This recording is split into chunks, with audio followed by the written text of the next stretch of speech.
San Juana uretan dagoen ezkioztik,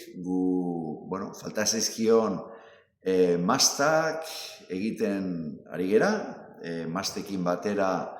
epe laburrean aingurak egiten hasiko gera baita ere zutegian,